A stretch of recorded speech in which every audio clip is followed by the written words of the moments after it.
오늘 말씀 제목은요, 반대되는 두 인생이라고 해서요. 네, 오늘 이 잠언 10장은 그 솔로몬이 쓴 거고요. 이 말씀에 보면 딱 두 인생이 나옵니다. 의인의 길, 또 악인의 길, 이렇게 비교가 나오게 되어지는 부분들이 보여 있는데요. 이렇게 의인과 악인 구조로 지혜로운 자, 미련한 자 이렇게 나누기도 하는데, 저와 여러분들이 어떻게 하면 하나님이 기뻐하시는 또 이 의인의 길을 걸어갈 수 있을지 두 가지로 나누도록 하겠습니다. 첫 번째로요, 의인의 영혼은 줄이지 않습니다. 잠언 10장 1절에 보면요, 솔로몬의 잠언이라 지혜로운 아들은 아비를 기쁘게 하거니와 미련한 아들은 어미의 근심이니라 라고 말씀해 주고 있습니다. 지혜로운 아들은요, 아비를 기쁘게 한다고 말씀해 주고 있어요. 이 기쁘게 하다라는 것은요, 일회적인 게 아니에요. 지속적인 거예요. 그러니까 이 지혜로운 아들은 아버지를 끊임없이 기쁘게 할 만한 원인들을 제공한다라는 뜻을 가지고 있는 것이에요. 그러니까 이 지혜로운 아들은요, 이게 체질화가 된 거예요. 습관이 된 거예요. 어떤 습관이 됐냐? 아버지가 즐거워하도록 이렇게 적극적으로 원인을 제공하도록 체질화가 되었다라는 것이죠. 근데 미련한 아들은요, 반대로 어머니에게 근심을 가져다 줄 수밖에 없다라는 거죠. 무엇이 이런 차이를 만들었을까요? 제가 생각해 봤을 때 이 지혜로운 아들은 아버지를 존재적으로 사랑하기 때문에 가능하구나, 이런 생각을 해보게 되어지는 거예요. 이게 우리가 하나님과의 관계에도 영향을 미칠 수 있어요. 저와 여러분들이요, 하나님을 존재적으로 사랑하십니까? 그러면요, 어떻게 하면 하나님을 기쁘시게 할 수 있을까를 저와 여러분들이 고민할 수밖에 없을 거예요. 그런데 미련한 아들은요, 부모로 어떻게 대했을까요? 조건적으로 대했을 거라는 생각이 들더라고요. 우리가 조건적으로 사랑하게 되어지면요, 이렇게 어미의 근심을 가져다 줄 수밖에 없다라는 거예요. 어제 어느 청년이 자신을 제가 예전에 돌봐줬던 모습을 이야기하면서 어떻게 이렇게 돌봐줄 수 있었느냐라고 묻더라고요. 부끄럽게도 그때는 하나님을 그냥 존재적으로 사랑했기 때문에 자연스럽게 기쁘게 하려는, 하나님을 기쁘시게 하려는 행동들이 나왔다라는 거죠. 그때는 하나님이 기뻐하시는 일이라면 물불을 가리지 않았던 것 같은데, 지금은 왠지 그렇지 못하다는 생각이 들더라고요. 왜 그럴까요? 조건적이 되어 버렸기 때문이에요. 우리가 이렇게 하나님께 대해서도요, 참 조건적이 되면요, 순종하지 못하는 것들이 많아진다라는 거예요. 계산하는 것들이 많아져서, 따지는 것들이 많아져서 미련한 아들과 같이 될 수 있다라는 것이에요. 정말 하나님을 존재적으로 사랑하는 자의 삶의 모습은 3절에 보면 나옵니다. 여호와께서 의인의 영혼은 줄이지 않게 하시나 악인의 소욕은 물리치시느니라. 정말 하나님만으로 만족하기 때문에요, 하나님을 사랑하는 의인의 영혼을요, 줄이지 않게 하시겠다라고 말씀해 주고 있어요. 그러나 그렇게 하나님만으로 만족하지 못하는 인생은요, 악인의 소욕은, 이 소욕이라는 게요, 탐욕이라는 뜻이거든요. 악인의 탐욕은 물리치신다라고 말씀해 주고 있습니다. 여러분, 사람은 떡으로만 살 수 없잖아요. 영혼을 만족시켜 줄 존재가 필요한 것이죠.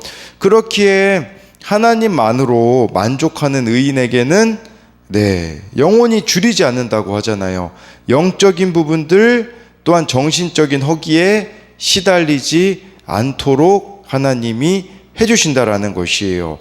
그러나 악인은요, 욕심을요, 끝도 없이 부립니다. 자신의 욕망을 채우기 위해 모든 방법을 다 동원하지만 그 갈증이라는 것이 해결되어질 수 없다라는 것을 말씀해 주고 있습니다. 이 의인의 영혼이 줄이지 않는 이유가 무엇이겠습니까? 5절에 보면 나와 있습니다. 여름에 거두는 자는 지혜로운 아들이나 추수 때에 자는 자는 부끄러움을 끼치는 아들이니라 라고 말씀해 주고 있어요. 의인의 영혼이 줄이지 않는 이유는요, 때에 맞는 순종을 하기 때문이에요. 여름에 거둬야 될 때 가서 거두는 거죠. 이 말씀의 배경이 농경사회거든요. 여름에 거두는 자의 지혜로움, 반대로 추수 때에 잠자는 자의 부끄러운 아들이 대조가 되는데요. 70인역이라는 그 히브리어를 헬라어로 바꾼 성경을 보면요, 이 구절을 이렇게 번역했더라고요.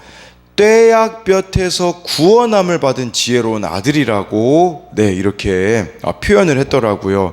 떼약볕에, 여러분 여름에 그 농사일하는 거 얼마나 힘듭니까? 온몸이 타들어갈 것 같은 한여름 떼약볕 아래서 일을 마친 후 집에 돌아온 사람의 모습을 나타내는 것이죠. 무슨 말이냐? 여름에 덥더라도요, 해야 할 일을 하라는 거예요. 그런데 추수 때 자는 자가 있어요. 이거 여름에 너무 덥네. 온몸이 타들어갈 것 같네.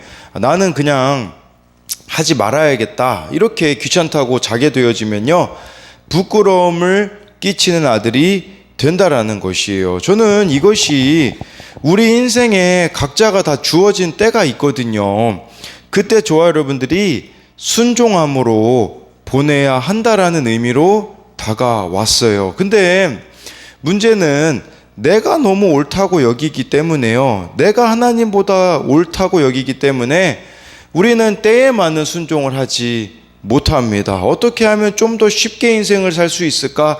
어떻게 하면 좀 더 인생을 편안하게 살 수 있을까를 고민하기 때문에 그렇게 살아가게 되어지면요, 삶에는 편안한 것 같아 보여도 하나님이 주시는 평안함이 없기 때문에 늘 인생의 목마름을 가지고 살아갈 수밖에 없다라는 것을 기억해야 된다라는 사실입니다. 그래서 이것에 대한 적용도요, 나는 소욕 또는 탐욕을 따르며 끝없는 갈증 가운데 살고 있습니까? 아니면 하나님이 주시는 영원히 줄이지 않는 복을 누리고 있습니까? 두 번째는요, 내가 하나님보다 옳다고 여기기에 때에 맞는 순종을 외면하고 있지는 않습니까? 마치 5절에 나오는 여름에 추수 때에 자는 자와 같이 내가 옳다고 여기기 때문에 그 때를 외면하고 있지 않는가를 묻고 있는 것입니다. 두 번째로요, 의인은 들을 말을 들었습니다가 잘 됩니다. 8절 말씀에 보면요, 마음이 지혜로운 자는 계명을 받거니와 입이 미련한 자는 멸망하리라 라고 말씀해 주고 있어요. 의인은요, 마음이 지혜로운 자라고 말씀해 주고 있어요. 이렇게 마음이 지혜로운 자는요, 계명을 받는다라고 하고 있어요. 이 계명이라는 것은요, 1차적으로는 말씀이죠. 당연히 말씀을 잘 받아들이는 자다라는 의미도 있고요. 2차적인 의미는요, 잠언에서는요, 부모가 자녀에게 하는 말을 잘 듣는 거, 선생님이 학생에게 교훈하는 명령을 잘 받아들인다라는 의미가 있다라는 것이에요. 그러니까요, 어떤 말을 들어도 그 이면에 하나님의 이게 결국은 한마디로 하나님의 말씀도 잘 듣고 사람들의 말도 잘 수용한다라는 의미가 있어요. 그래서 저는 사람들의 말도 잘 수용한다라는 의미에서 어떤 말을 듣는다고 할지라도 들을 말을 들었습니다라고 고백하며 나를 고쳐가는데 에너지를 쓴다라는 의미로 다가왔어요. 또는 공동체 지체들의 조언을 잘 받아들이는 자가 되는 것이라는 의미라고도 할 수 있는 거죠. 근데 이 8절이요, 메시지 성경에 보니까요, 좀 번역을 이렇게 재미나게 했더라고요. 마음이 지혜로운 이는 명령을 따르지만 머리가 텅 빈 자는 어려움을 겪는다라고 이렇게 표현했더라고요. 저는 이 머리가 텅 빈 자라는 표현이 말씀이 없는 자가 아닐까라는 생각이 들었어요. 여러분, 말씀을 묵상하는 것은요, 사실 어렵습니다. 왜? 본문들을 읽어 나가야 되고요, 또 띵크해야 되잖아요. 생각해야 되잖아요. 나를 비춰봐야 되고 또 적용할 거리들을 고민해야 되잖아요. 그러니까 이게 우린 너무 불편한 거예요. 그러니 우리가 어떤 방식을 추구하냐? 머리를 텅 빈 것들로 회피해 버리는 거예요. 우리 머리를 텅 비게 해줄 만한 게 뭐가 있을까요? 드라마가 될 수 있고요, 영화가 될 수 있고요, 게임이 될 수 있고요, 술이나 담배 등 나의 머리를 텅 비게 해줄 만한 것들을 우리들은 얼마나 많이 찾는지 모릅니다. 뭐 SNS도 되겠죠. 그런데요, 그러한 삶에는요, 머리가 텅 빈 자는 어려움을 겪는다라고 하잖아요. 그렇게 회피하는 삶의 결론은 어려움이라고 말씀해주고 있습니다. 12절 말씀을 보면요, 미움은 다툼을 일으켜도 사랑은 모든 허물을 가리느니라 라고 이렇게 말씀해주고 있습니다.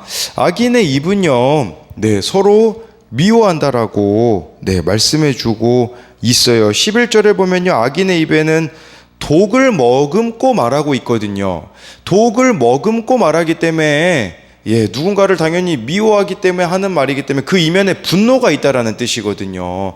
분노를 가지고 악인들은 말하기 때문에요, 공동체 가운데도요, 다툼을 일으킨다라고 말씀해주고 있어요. 그런데 11절에 의인의 입은 생명샘이기 때문에요, 사랑으로 하는 말로 모든 허물을 가린다라고 말씀해주고 있는 것이에요. 저와 여러분들에게 진짜 진정한 사랑이 있다면 충분히 혈기를 내고 분노로 반응할 수 있는 상황에서 우리는 어떻게 하면 상대방의 허물을 덮어줄 수 있을까를 고민하게 되는 것이에요. 저는 이것이 예수님의 가르침에도 나와 있다는 생각이 들더라고요. 그것은 예수님이 산상수훈에서요, 오른뺨을 치거든 왼뺨을 돌려대라. 속옷을 달라고 하면 겉옷까지 내어주라. 오리를 가자고 하면 심리를 가주어라. 여러분, 이게 다 모든 허물 가리는 거 아니었겠습니까? 이렇게 되면요, 어떻게 될까요? 상대방은 부끄러워질 겁니다. 이게 바로 상대방을 변화시키는 것이라는 거죠.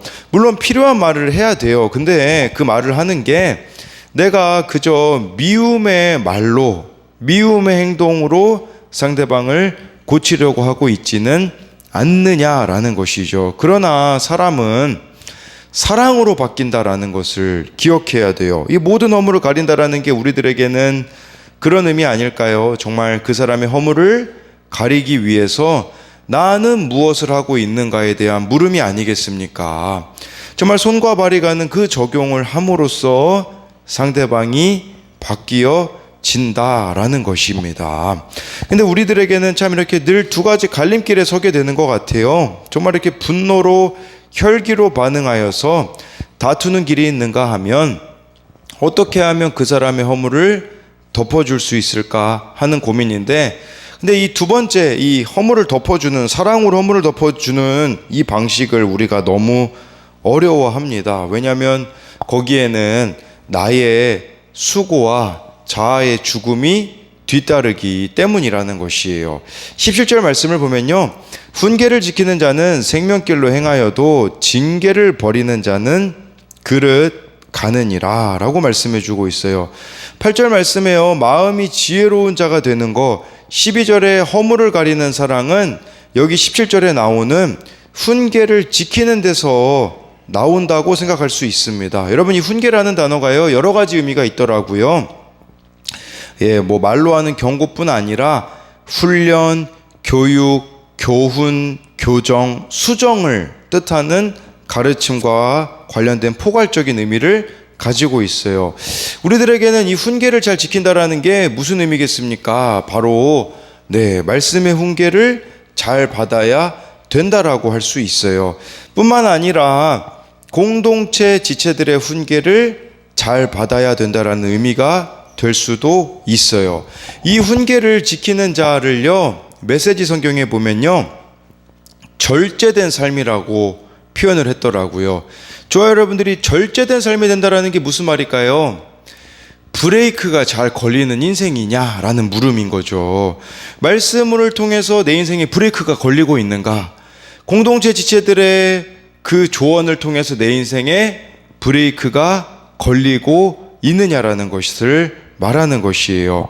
큐티인 묵상 간증 그 불의의 재물에 나오는 내용을 보면 이 내용이 나와 있잖아요. 이분이 10년 전 아파트 상가에서 작은 병원을 개업했는데 처음에는 매출이 당연히 별로였겠죠. 근데 이전 업체 사장이 자기 매출 장부를 보여주면서요, 현금으로 받는 돈, 이 장부는 따로 적으라고 알려줬대요.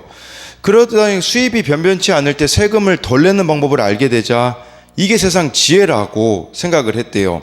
근데 하나님이요, 설교 말씀을 통해서 훈계를 주셨거든요. 네, 여기 17절에 나오는 훈계를 주셨는데, 목사님 설교 말씀을 통해 세상의 법질서에 순종하여 탈세하지 말라고 하셨지만 속으로 이렇게 생각했대요. 우리나라 세금 제도가 얼마나 불합리한지 모르신다고 하며 귀 기울여 듣지 않았다고 해요.